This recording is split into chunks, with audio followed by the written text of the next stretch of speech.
O objeto de estudo são os textos de teatro do século XVIII português que foram proibidos ou censurados pelas diversas instâncias da censura entre 1700 e 1801.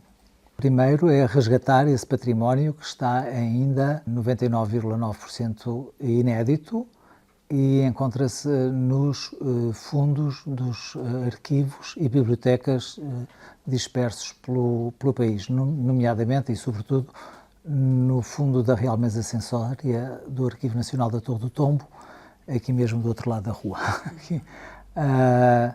Depois de fixado o corpus, de encontrados os textos, editá-los e publicá-los. E, por fim, estudá-los também, ao mesmo tempo que se divulgam, serão acompanhados de estudos de contexto da sua produção e da sua proibição. Bom, primeiro é a busca, não é? É sempre a busca, o entusiasmo de que é o que se vai encontrar. Depois, saber se, por exemplo, há casos em que sabemos que foram publicados em versões diferentes daquela apresentada às instâncias censórias. Portanto, houve critérios que foram aplicados para que o texto pudesse ter sido impresso. Casos diferentes são os da representação. Há representações que foram liminarmente proibidas, o que é que faz com que haja critérios diferentes para representar de critérios para imprimir. Portanto, é muito interessante ver o estudo, o que é que leva um censor a achar que o texto pode ser lido, mas não pode ser ouvido ou visto em palco.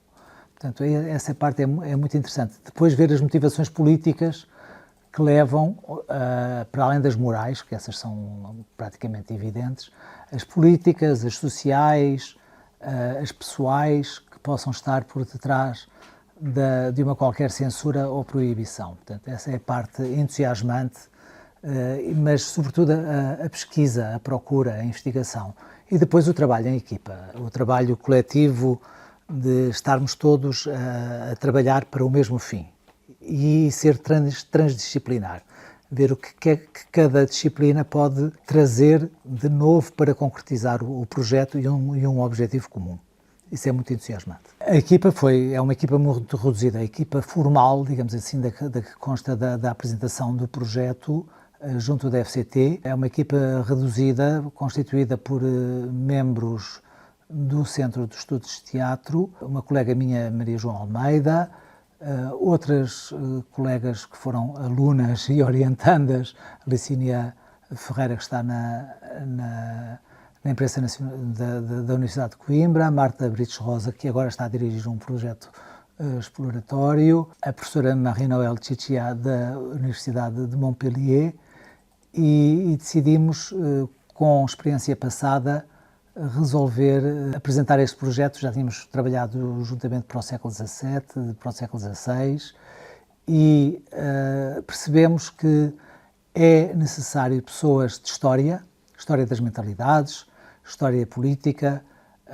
paleografia, diplomática, a sociologia, a crítica textual, a linguística, não é? Porque o teatro é um teatro realista e verosímil que profere a língua como ela existe no cotidiano e não como existe na literatura. É muito interessante ver como é que os atos de fala eram concretizados. E outras disciplinas, a iconografia, que todos concorrem para que se consiga ter uma percepção de como era este cotidiano cultural do século XVIII. A recolha é com visita ou as chamadas missões a arquivos e bibliotecas, quer no país, quer no estrangeiro, sobretudo a Torre do Tombo, a Biblioteca Pública de Évora, a Biblioteca Nacional, a Biblioteca Municipal do Porto, a Biblioteca Geral da Universidade de Coimbra, a Sala Jorge de Faria também em Coimbra, a Biblioteca Nacional de Madrid, a British Library, a Biblioteca Nacional de França, tem muitos manuscritos portugueses, algumas bibliotecas e arquivos italianos, que sabemos que havia diplomatas e militares italianos que tinham acesso a textos que estavam para ser representados e enviavam-nos para colegas e amigos em Itália, e portanto temos conhecimento deles. Depois é trabalho de equipa estabelecer os critérios para a transcrição dos textos e a sua edição e publicação. Será em dois modos, em edição eletrónica e edição em papel. E mais uma disciplina que não mencionei há pouco, a ciência informática. Portanto, a engenharia informática estará sempre a par para a construção da plataforma que vai albergar a edição digital. Há uma longa tradição no Centro de Estudos de Teatro. Fomos pioneiros, digamos, nas chamadas do que hoje se chama as humanidades digitais. Nós começámos com plataformas editoriais ainda nos anos 90, finais dos anos 90, a fazer vários recursos digitais, entre eles a edição eletrónica. Fizemos um primeiro ensaio nos anos 2000, portanto há 26 anos, com a obra completa de Gil Vicente e ainda em CD-ROM, uma coisa que ficou obsoleta, uma vez que não há máquinas quase que a leiam um CD hoje. A partir daí saltámos para a internet e hoje temos várias edições e plataformas que fazem o que vamos fazer com esta, que são edições sinópticas, ou seja, lado a lado, o texto censurado e o texto pós-censura, e imediatamente o utente vai conseguir identificar os cortes, nos casos em que o texto foi sujeito apenas a ligeiras emendas ou mais profundas, mas de qualquer maneira a intervenção da censura fica imediatamente à vista e depois a explicação e o estudo.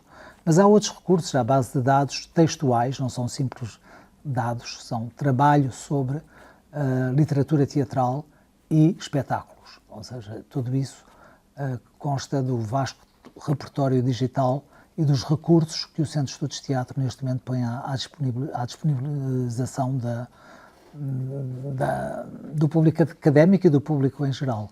Portanto, são muitíssimos recursos que estão todos na página do Centro de Estudos de Teatro.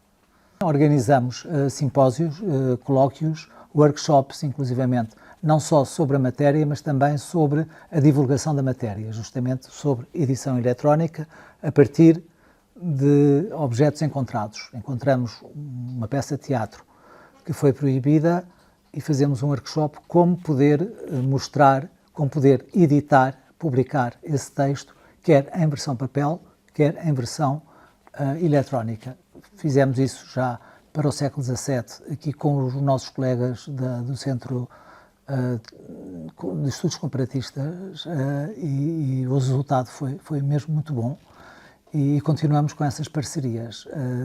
Fazemos, ao mesmo tempo, contribuímos também, é um dos nossos desejos aqui no Centro de Estudos de Teatro, na medida do possível, incrementar o chamado emprego científico, de maneira que o nosso projeto previa, e já está concretizado, a contratação de um doutor.